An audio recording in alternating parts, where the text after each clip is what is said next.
The sky above the Mojave Desert was doing something strange that morning, bleeding orange and pink across the horizon like a wound that refused to close. Elena stood at the edge of the highway, her small overnight bag resting against her leg, watching the sunrise paint the world in colors that felt too beautiful for the circumstances. She had been standing there for 20 minutes, ever since the Greyhound bus had pulled away and disappeared into the shimmering heat haze, leaving her alone at a junction that wasn't really a junction at all, just a place where the asphalt decided to go left instead of right. Her phone buzzed in her pocket for the 5th time. She didn't need to look at the screen to know it was her mother. The same woman who had stood in the doorway of their small apartment in Bakersfield just 12 hours earlier, arms crossed, face tight, with the kind of disappointment that settles into bones and never really leaves. You go running off to him again. Elena, don't you dare come crying back to me when it falls apart.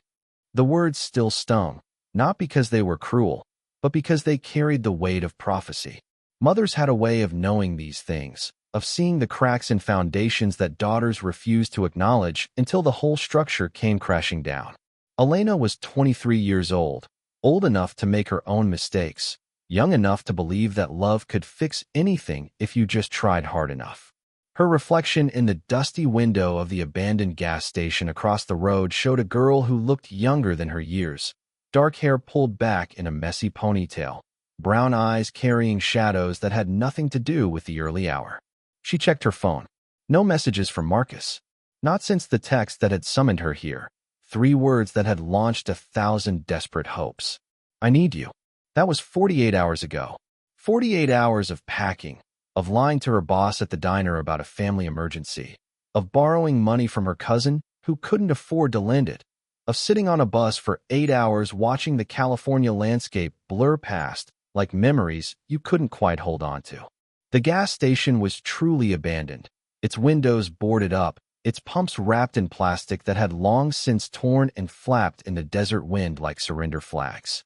A sign creaked above the door, letters faded to near invisibility, the name of a place that had died when the highway moved, when progress decided to take a different route and left this little corner of the world to bake in the sun until there was nothing left but bones. Elena had met Marcus 2 years ago at a friend's barbecue in Bakersfield, the kind of afternoon gathering where people drank cheap beer from red cups and pretended the heat wasn't melting the asphalt in the driveway. He had arrived late, all easy smiles and sun-bleached hair, driving a truck that had seen better decades but somehow suited him perfectly. He was older, 33, with the kind of confidence that came from knowing exactly who you were, or at least being very good at pretending you did. He had walked straight up to her, no hesitation, no awkward preamble. You look like someone who needs to get out of this town. She should have been offended. Instead, she felt seen. In that moment, with the smoke from the grill curling between them and the sound of someone's terrible playlist bleeding through cheap speakers, she felt like he had looked past everything she pretended to be and found something real underneath. He stayed for 3 months. 3 months of drives through the Central Valley, of nights spent on the roof of his truck watching stars you couldn't see from the city, of whispered promises about a future together in some place where the air didn't smell like almonds and regret.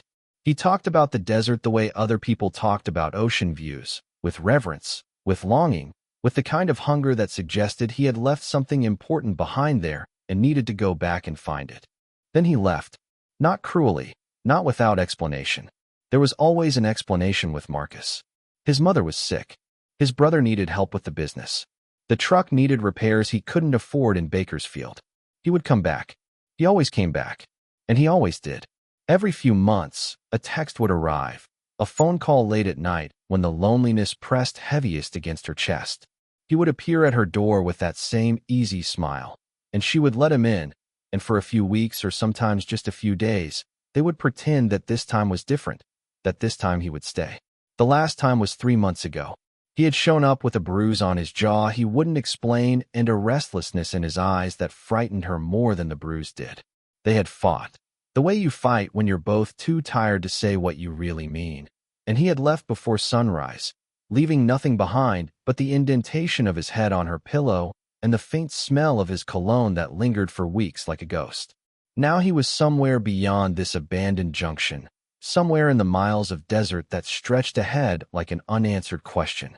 His text had included coordinates, not an address, because Marcus didn't do addresses, didn't do the kind of life that came with mail delivery and neighbors who knew your name. Elena pulled up the map on her phone for the 100th time. The blue that represented her location pulsed steadily at the edge of the highway. The red pin that marked his was 3 miles east, down a dirt road that disappeared into the hills like a path into another world. 3 miles. She could walk it in an hour, maybe less if she pushed. The sun was climbing now, the morning colors fading into the harsh white glare of desert day. She had water in her bag, 2 bottles she had bought at the last stop, and a protein bar that tasted like cardboard and desperation. She had no plan beyond reaching him, no idea what she would find when she got there. The wind picked up, carrying the dry heat that would become unbearable by afternoon. A truck rumbled past on the highway, the driver glancing at her with curiosity before accelerating toward wherever he was going, leaving her in a cloud of dust and diesel fumes. Elena picked up her bag and started walking. The dirt road was exactly as unpromising as it had looked from a distance. Hard-packed earth cracked into patterns like dried mud, weeds growing stubbornly through the center where tires had worn a path.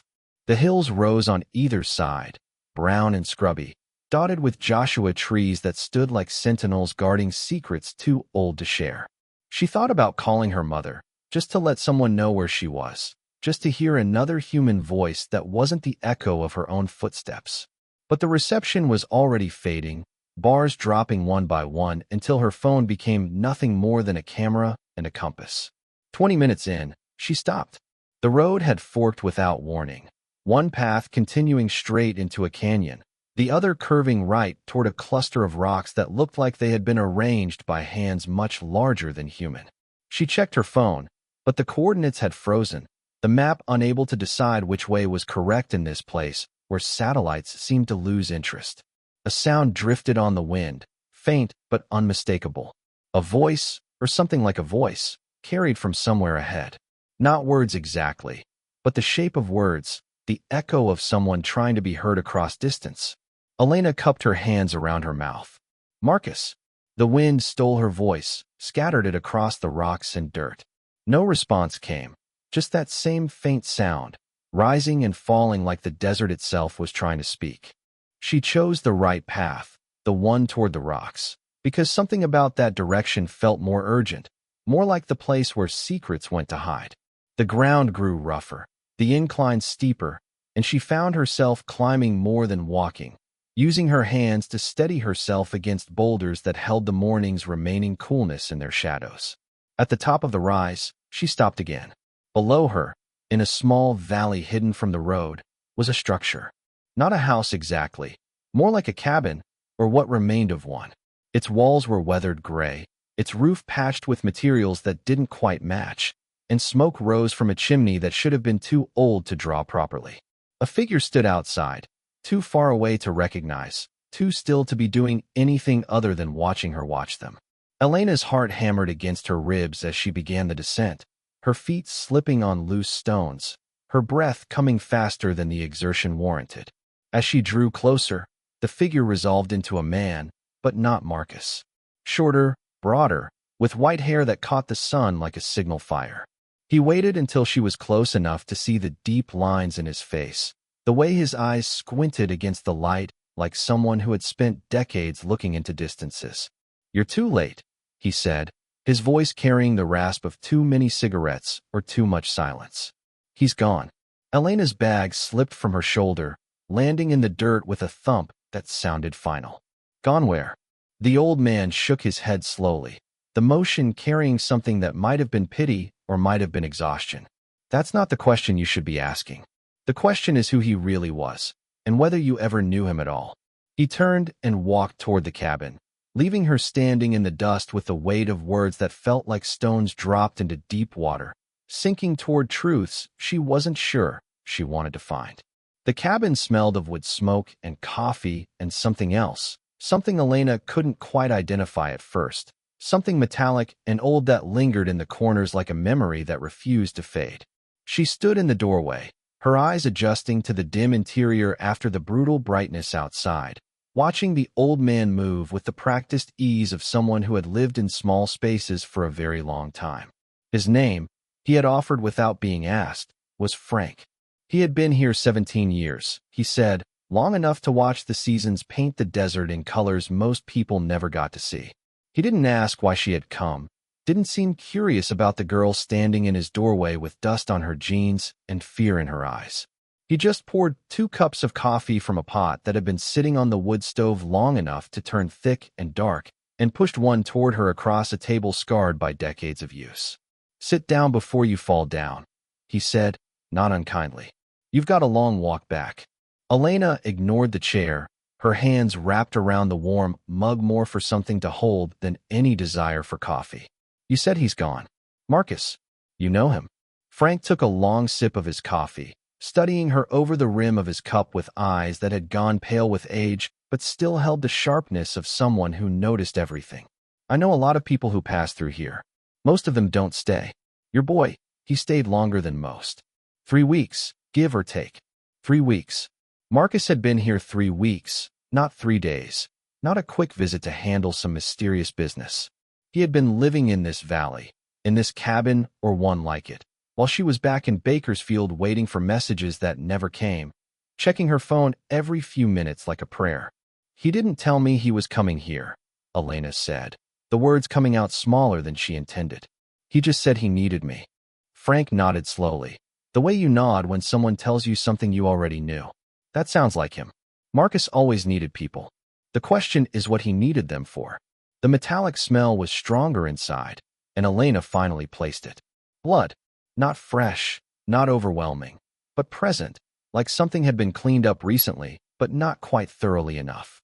Her eyes scanned the room, taking in details she had missed in her initial shock. A cot in the corner with blankets thrown back. A stack of books beside it, their spines cracked from reading. A table against the far wall covered in papers, maps, photographs pinned to the wall above it with push pins. And on the floor near the door, a small dark stain that had been partially scrubbed away but still marked the wood like a brand. What happened here? Her voice had gone quiet, the way it did when fear started climbing up her throat. Frank followed her gaze to the stain, then back to her face. "Nothing that concerns you. You should drink your coffee and go. The bus comes through at sunset, if you're back at the junction by then. I'm not leaving until you tell me where he is." The words came out stronger than she felt, and something flickered in Frank's eyes, something that might have been respect or might have been pity. He set down his cup and motioned toward the table covered in papers. "Come look.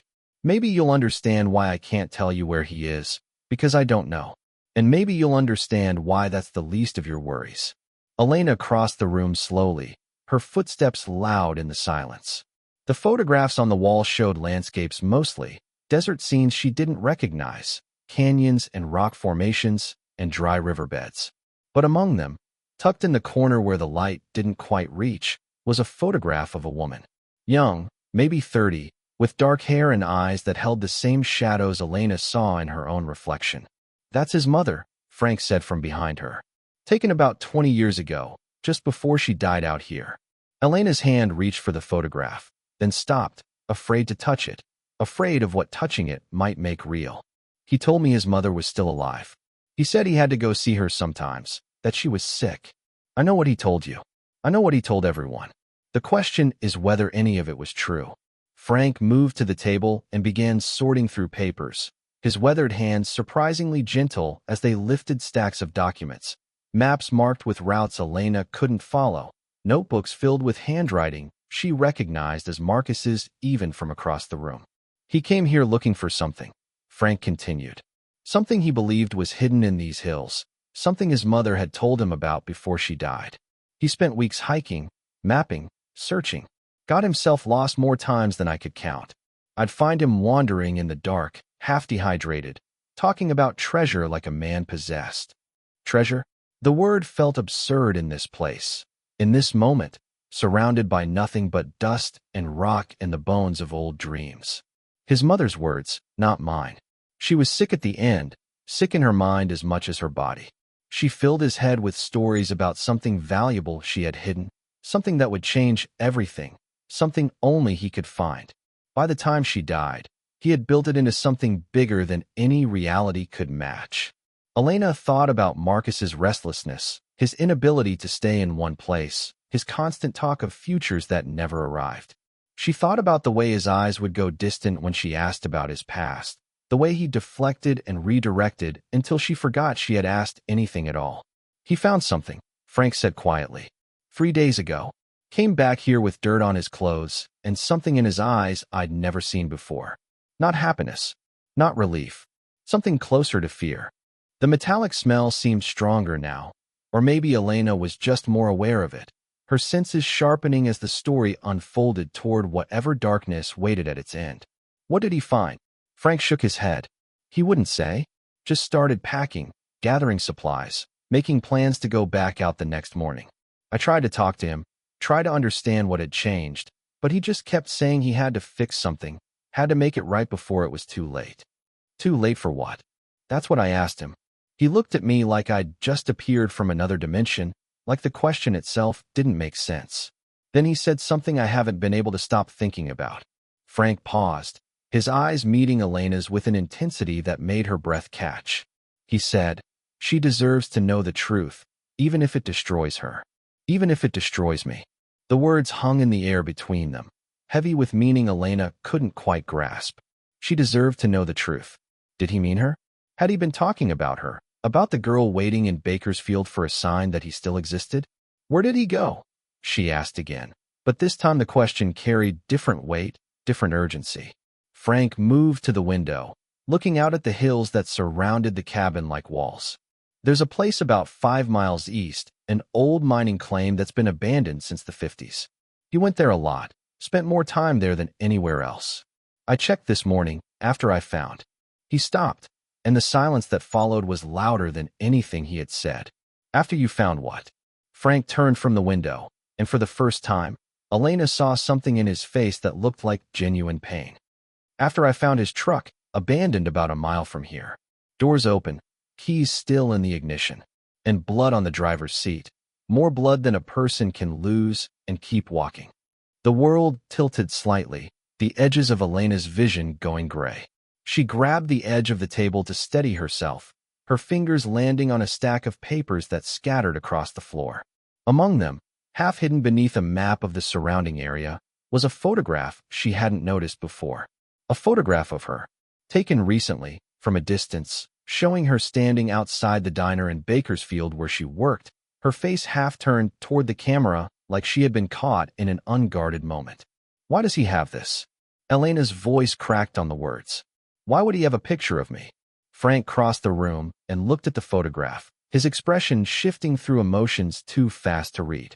When he spoke, his voice was careful, measured, like someone walking through a minefield. Because he wasn't just looking for treasure, Elena. He was running from something. Someone. And whoever it was, they were getting closer. He told me enough to understand that much. He said if anything happened to him, I should wait. That someone would come looking for answers, and when they did, I should show them everything. Elena's hand trembled as she picked up the photograph, studying her own face through the lens of someone else's fear. Marcus had been watching her. Not from a distance, not recently, but close enough to capture this moment. This ordinary moment in her ordinary life. Who was he running from? Frank's answer was interrupted by a sound from outside. Footsteps on gravel, slow and deliberate, approaching the cabin from the direction of the hills. Both of them froze, listening, as the steps came closer and stopped just outside the door. A knock. 3 slow raps that echoed through the small space like gunshots. Elena looked at Frank, but his face had gone pale, his eyes fixed on the door with an expression she couldn't name. He shook his head once, sharply, telling her without words to stay silent, to stay still, to pretend this cabin held nothing but dust and memory. The knock came again, harder this time, and a voice followed. A woman's voice, low and calm, and somehow more frightening than anger would have been. "Frank, I know you're in there. Open the door, or I'll open it myself." Frank moved then, quickly for a man his age, crossing to a cupboard near the wood stove and pulling out something that glinted in the dim light. A gun, old but well-maintained, its weight familiar in his hands. "Get in the back," he whispered. "Don't come out no matter what you hear." Elena's legs wouldn't move. Her eyes were locked on the door, on the thin barrier between this strange sanctuary and whatever waited outside. The door exploded inward. The door didn't just open. It splintered inward like it had been made of nothing but promises, hinges screaming as the wood gave way and light flooded the cabin in a violent wave. Elena threw her arm across her face, blind for a moment, hearing only the crash and the footsteps and Frank's voice rising in something that wasn't quite a yell. "Hold it right there." When her vision cleared, she saw three things simultaneously. Frank with the gun raised, his hands steady despite his age. A woman standing in the broken doorway, silhouetted against the brutal desert sun. And beyond them both, through the shattered frame, the unmistakable shape of a second person waiting in the shadows outside. The woman stepped forward into the cabin, letting the light reveal her. She was maybe 50, with gray-streaked hair pulled back tight from a face that might have been beautiful once, before something had hardened it into angles and edges. Her clothes were practical, the kind of thing you wore when you spent time in places where comfort mattered more than style. And her eyes, when they found Elena, carried an expression that stopped breath in the throat. Recognition. Not surprise. Recognition. "You must be Elena," the woman said. Her voice was calm, almost gentle, which made it infinitely worse. "Marcus talked about you. More than he should have." Frank kept the gun trained on her, his knuckles white against the grip. "You need to leave. Now. This girl has nothing to do with whatever business you have out here." The woman ignored him completely, her attention fixed on Elena like they were the only two people in the room. "How much has he told you? The old man, I mean. How much do you know about what Marcus was really doing out here?" Elena's voice came out smaller than she wanted. "Who are you?" A smile touched the woman's lips, but it didn't reach her eyes. "My name is Detective Sandra Vance. I'm with the Kern County Sheriff's Department. And Marcus is a person of interest in a case that's been open for 18 months. The words landed like physical blows. Elena felt them hit, felt them settle into her chest with weight she couldn't carry. Detective. Case. 18 months. That was before she even met Marcus, before the barbecue and the truck and the nights under the stars. Whatever this was, it had been running long before she ever entered the picture. "You're lying," Elena said, but the words came out wrong. Too fast, too desperate.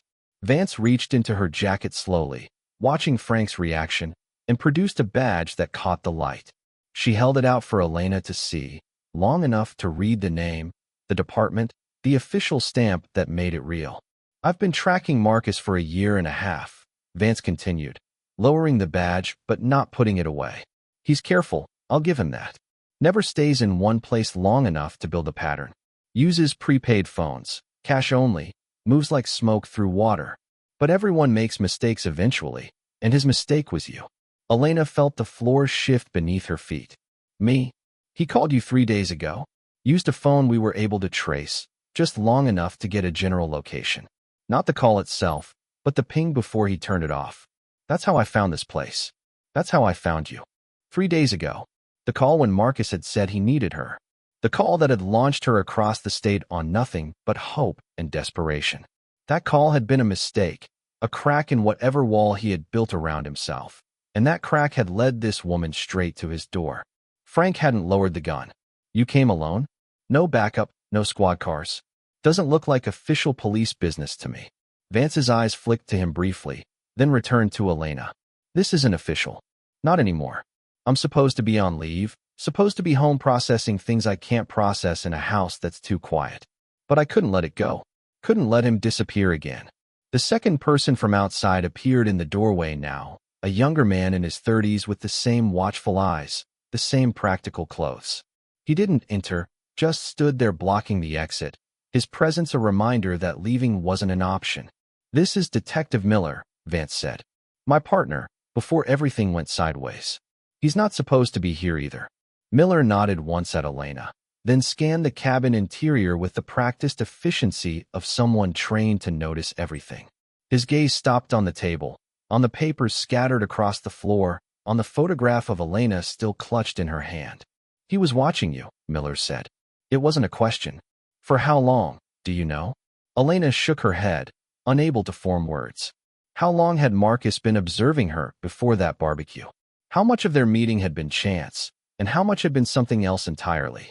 Vance moved further into the cabin, stepping around the broken door like it was nothing. She approached the table where Frank had spread his papers, looking at the maps, the photographs, the evidence of weeks of searching. He told you about his mother, Vance said. About her dying out here, about the treasure she supposedly hid. That part was true, actually. The mother part, I mean. She died 18 years ago, right here in this desert. But not from illness. Elena's throat tightened. What do you mean? Vance picked up one of the photographs, studying it with an expression that revealed nothing. His mother was involved in something.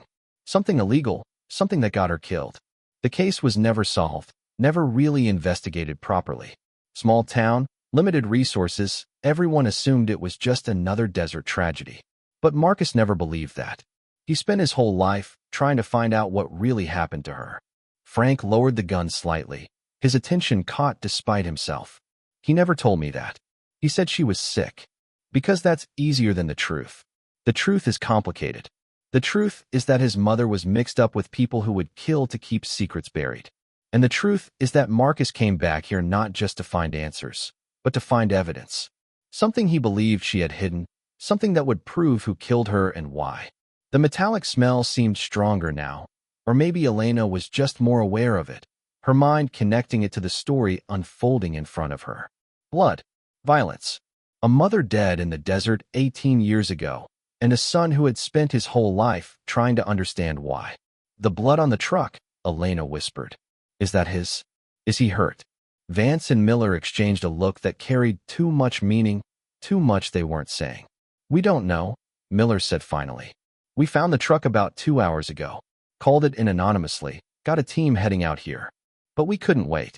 Couldn't let the clock run out while paperwork got processed.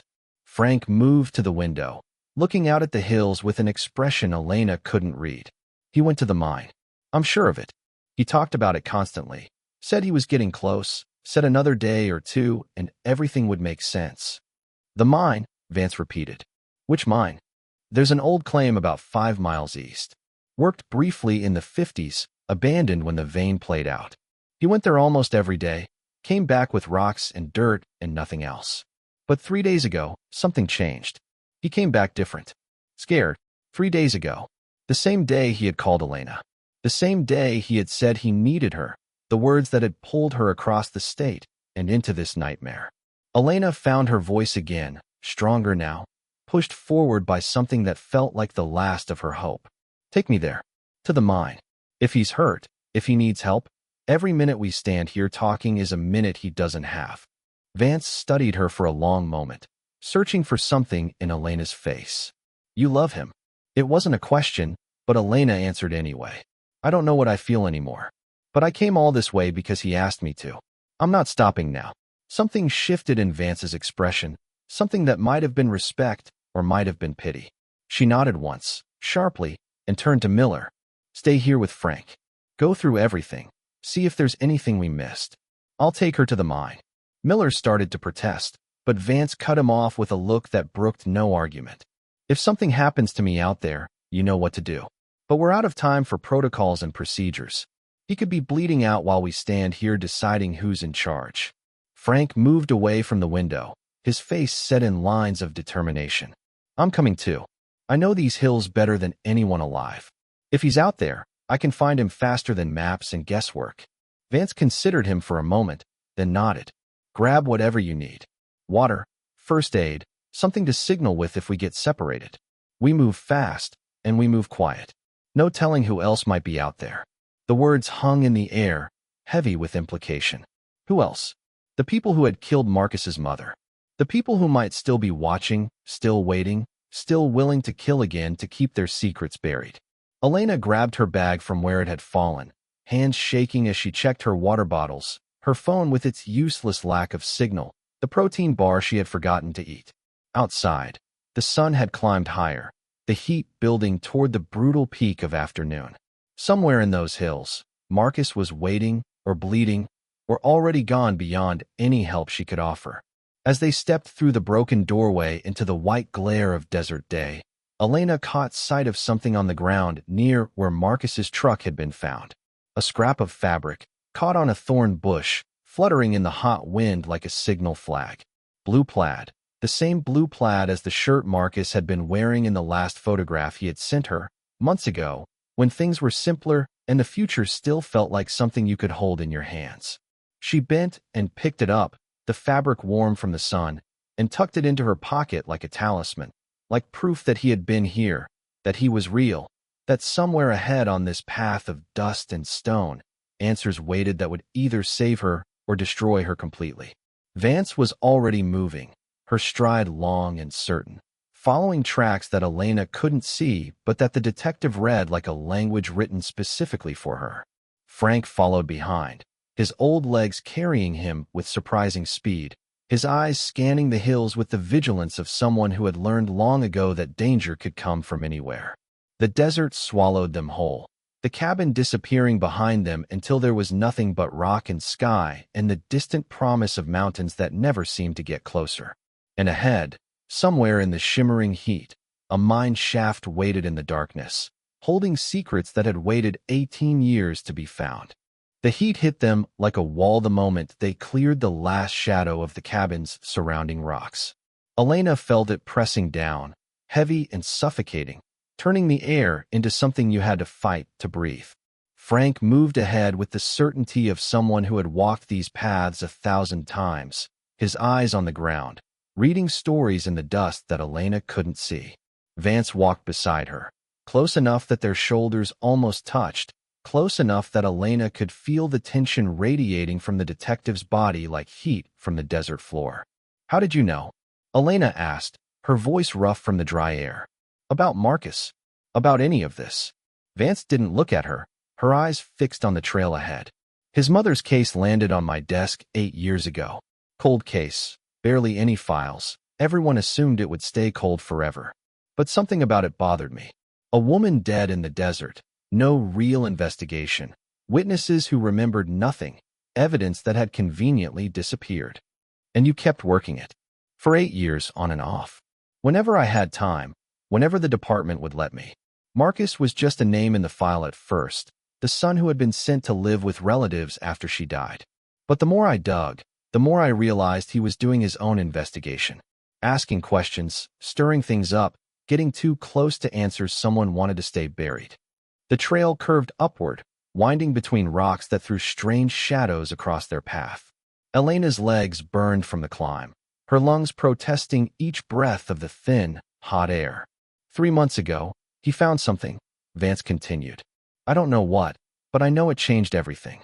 He went dark, stopped asking questions, stopped being visible in any of the places I'd been watching. I thought he'd given up, or worse, that someone had finally caught up with him. But he hadn't given up. He came here. Vance nodded slowly. Came here to find whatever his mother left behind. The thing she died trying to protect. And he found it, or got close enough that whoever killed her found him too. The words landed hard in Elena's chest. Found him too. The blood in the truck, the stain on Frank's floor, the fear in Marcus's voice when he had called her 3 days ago. It all connected now, a chain of violence stretching back 18 years, pulling everyone it touched into darkness. Frank stopped ahead of them, holding up his hand in a signal that needed no words. Elena and Vance moved forward carefully, quietly, until they could see what he was looking at. The mine entrance gaped in the side of a rock face like a wound that had never healed. Dark, deep, surrounded by rubble and the rusting remains of equipment that had been abandoned decades ago. But it wasn't the mine that had made Frank stop. It was what lay in front of it. A backpack, torn and dirty, its contents scattered across the ground.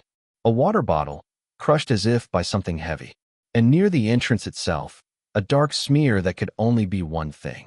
Elena's legs gave way, dropping her to her knees in the dirt. The backpack was Marcus's. She recognized it from 100 photographs, from the last time she had seen him 3 months ago, when he had walked out of her apartment and left it by the door, and she had carried it to his truck because she couldn't bear to watch him leave without doing something, anything, to hold on to him. That's his, she whispered. That's his bag. Vance was already moving, circling the area with the careful attention of someone trained to see what others missed. She pulled out her phone, taking photographs of everything, documenting the scene even as her eyes scanned the hills for threats. Frank approached the mine entrance slowly, peering into the darkness beyond. "There's light inside," he said quietly. "Faint, but there. Someone's in there." Elena forced herself to stand, her legs shaking beneath her. Marcus. Could be. Could be someone else. Vance finished her documentation and moved to join them at the entrance. From her pocket, she pulled a small flashlight, its beam cutting through the darkness like a knife. Inside, the tunnel sloped downward, its walls rough and uneven, its floor littered with debris. "Frank, you stay here," Vance ordered. "Keep watch. If anyone comes, you signal. 3 shots, as fast as you can manage." Frank nodded, his face grim. He pulled the gun from his waistband, checking it with the practiced ease of someone who had done this many times before. Vance looked at Elena. "You don't have to come. In fact, you shouldn't. You should stay here. Let me handle whatever's inside." Elena shook her head. "I came this far. I'm not stopping now." Something flickered in Vance's eyes, something that might have been recognition of a feeling she knew too well. She nodded once and stepped into the darkness, Elena following close behind. The tunnel closed around them immediately, the light from outside fading to nothing as they descended. Vance's flashlight cut a narrow path through the black, revealing walls that glistened with moisture in places, floor that sloped and shifted with each step. The air grew cooler, damper, heavy with the smell of earth and age and something else, something metallic that Elena recognized from Frank's cabin. Blood. Fresher this time. They found him 20 yards in, slumped against the wall of the tunnel like a discarded thing. His face was pale in the flashlight beam, his eyes closed, his shirt dark with blood that had long since stopped flowing. For one terrible moment, Elena thought they were too late, that the desert had claimed him just before she could reach him. Then his eyes opened, just a crack, just enough to see who had found him. "Elena." His voice was barely a whisper, scraped raw by hours of thirst and pain. "You came." She was at his side in an instant, her hands finding his, her eyes searching his face for signs of hope. "Of course I came. You asked me to. I'll always come." Vance knelt beside her, already assessing the damage with professional eyes. The wound was in his side, a deep gash that had bled heavily but seemed to have stopped. Not good, necessarily. Sometimes that meant there was no more blood to lose. "We need to get him out of here," Vance said. "Now? He needs a hospital." Marcus's hand gripped Elena's with surprising strength. "No, not yet. There's something you need to see. Something I found." He gestured weakly toward the deeper darkness of the tunnel, toward a place where the walls seemed to widen into a larger space. Vance shone her flashlight in that direction, revealing the entrance to what looked like a small chamber, its floor littered with objects that glinted in the light. "I found it," Marcus whispered. "What she hid. What she died for." Vance moved toward the chamber, her flashlight sweeping across its contents. Elena followed with her eyes, unable to leave Marcus's side, watching as the light revealed boxes, papers, photographs, and something else. Something that made Vance stop breathing for a long moment. Bones. Human bones, arranged carefully against the far wall, their age impossible to determine, but their meaning terrifyingly clear. "That's not your mother," Vance said quietly. "Your mother's body was found. This is someone else." Marcus nodded weakly. "I know. I found her too. Found them both. The truth about what happened out here, about who killed her and why. It's all there. Everything." Elena looked at the chamber, at the evidence of violence that had waited 18 years to be discovered, and felt the weight of it pressing down on her. This was what Marcus had been searching for. This was what had cost him everything. "Who?" Vance asked. "Who did this?" But Marcus's eyes had closed again, his grip on Elena's hand going slack. Vance moved quickly, checking his pulse, his breathing, finding both faint but present. "We have to move. Now. He won't last much longer." Together, they managed to lift him, Elena taking his weight on one side, Vance on the other.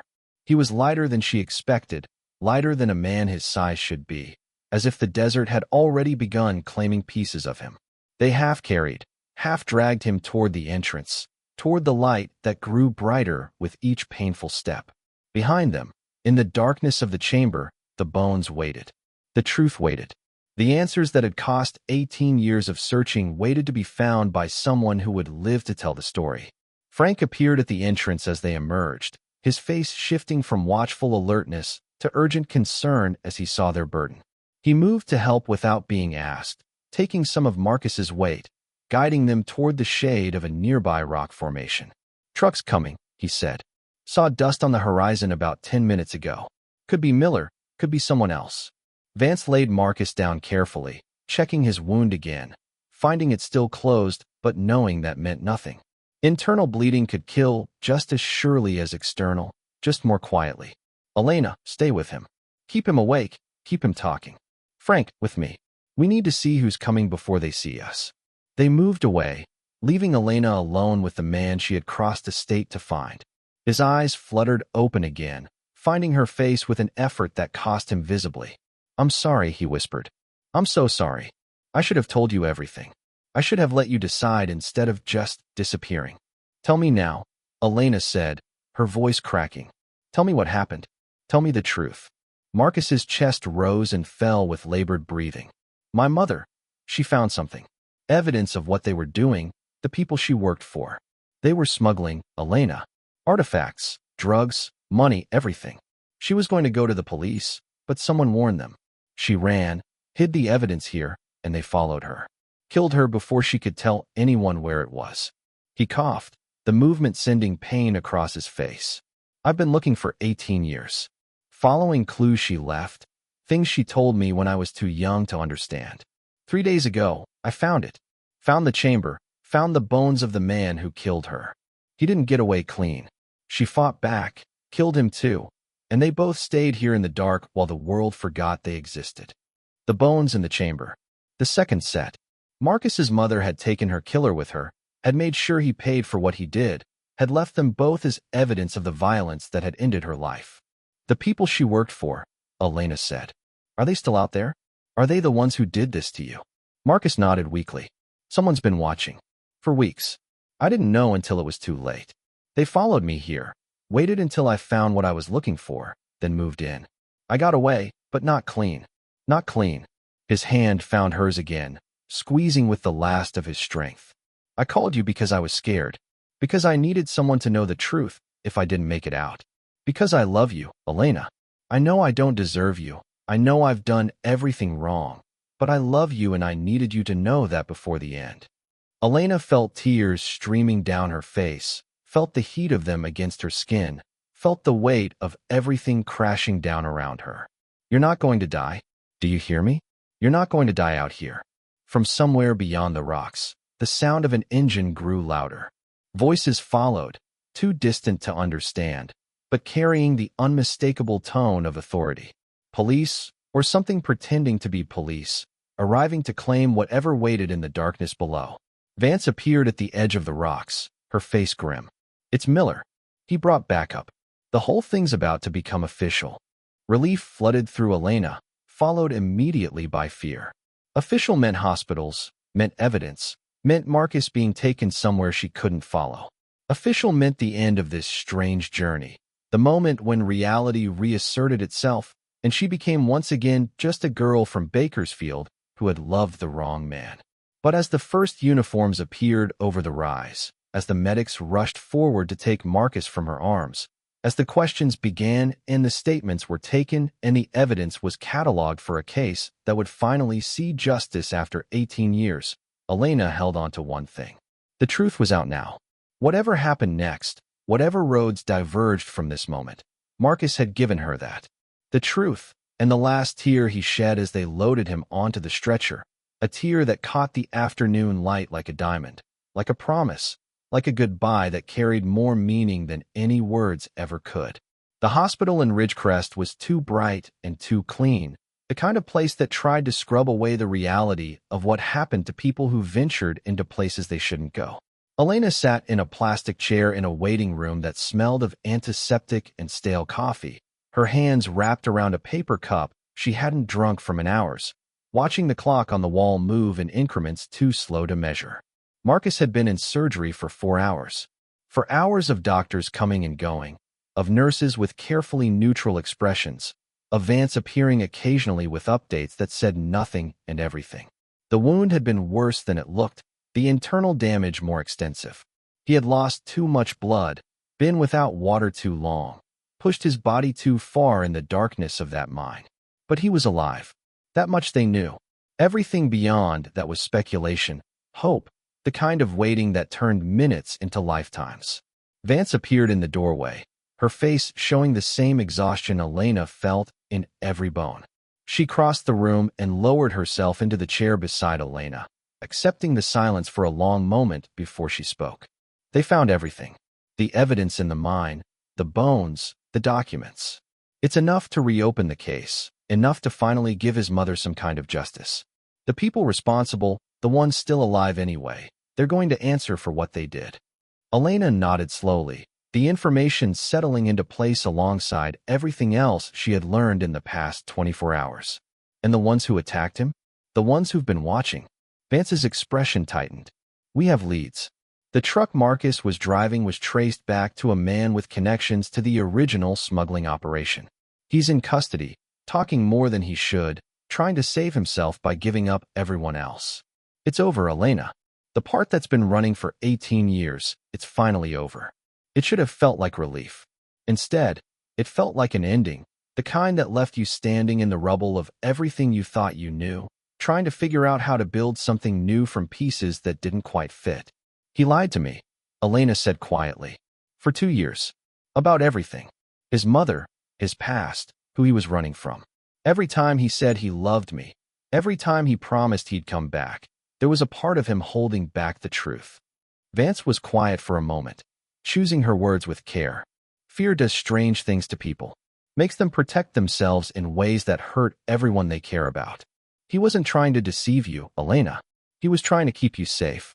The people after him, they would have used you against him in a second if they'd known how much you mattered.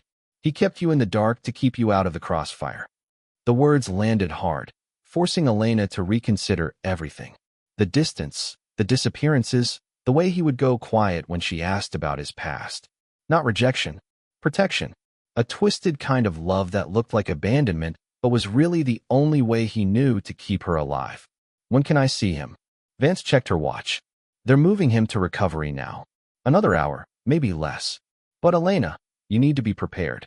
He's not going to look like himself. He's been through something that would break most people. The healing, when it comes, is going to take time. Time. Elena had time. She had nothing but time now, waiting in this bright room, waiting for a future she couldn't predict.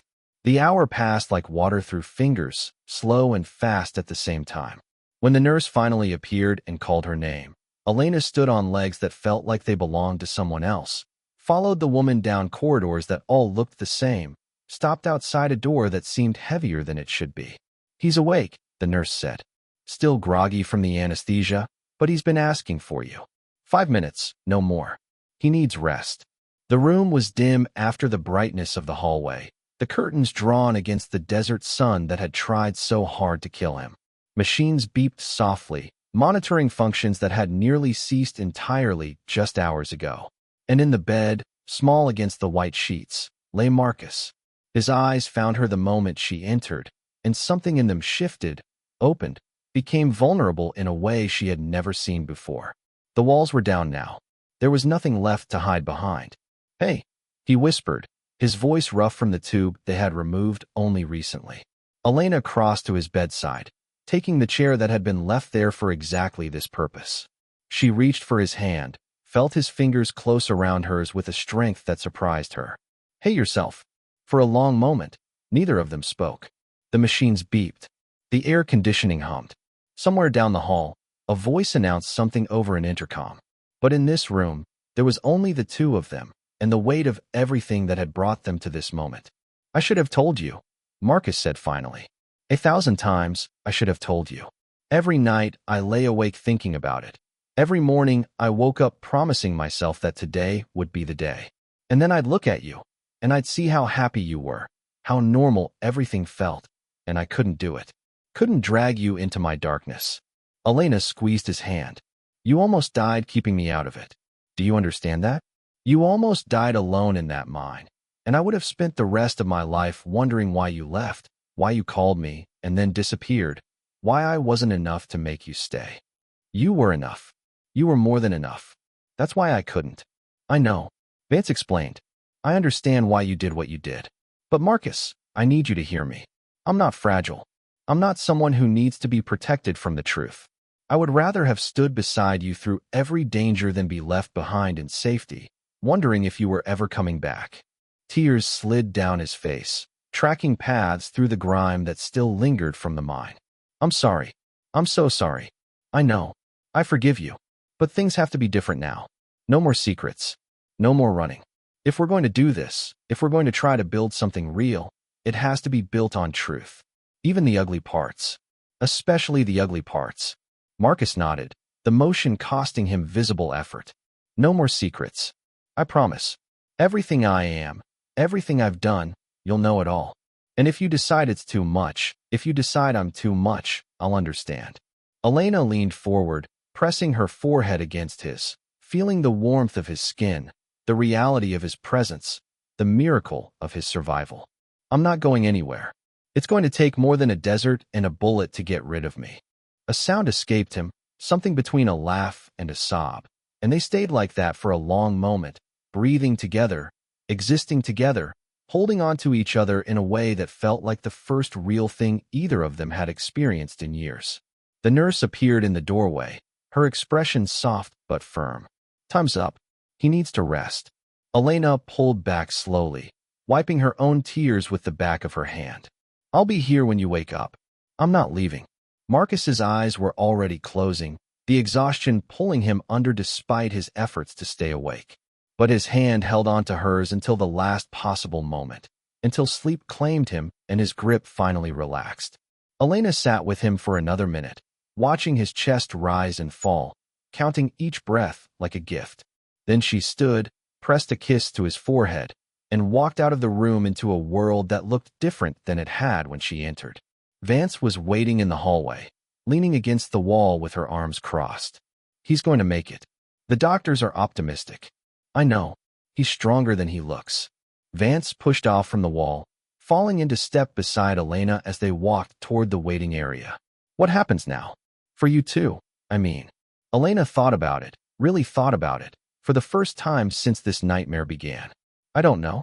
We figure it out. One day at a time. No more running, no more hiding. Just whatever normal looks like for people like us. Vance nodded slowly. For what it's worth, I think you're making the right choice. He's been alone for a long time, carrying things no one should have to carry alone. Having someone beside him, someone who knows the truth and stays anyway, that changes everything. They reached the waiting area, where Frank sat in one of the plastic chairs, his hat in his hands, his eyes on the floor. He looked up as they approached, his weathered face showing emotions he probably hadn't let out in years. He okay? Frank asked. He will be, Elena said. Thanks to you. If you hadn't been there, if you hadn't helped us find him. Frank waved away the thanks. Just did what anyone would do. He's a good kid, underneath all the trouble. Just been carrying too much for too long.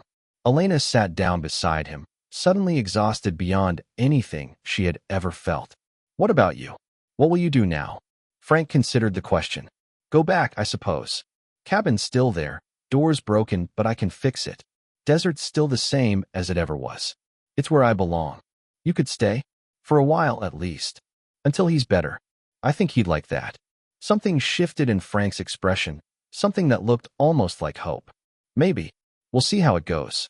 The afternoon faded into evening, then night. Elena dozed in the plastic chair, woke to updates from nurses, dozed again. Sometime around midnight, they led her back into Marcus's room, where she pulled a chair close to his bed and held his hand while he slept, watching the monitors track the steady rhythm of his recovery.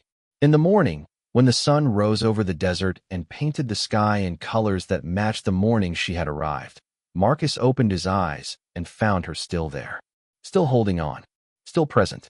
You stayed, he whispered. I told you I would. He smiled, the first real smile she had seen from him since this all began. I believe you. I believe everything now. They had a long road ahead.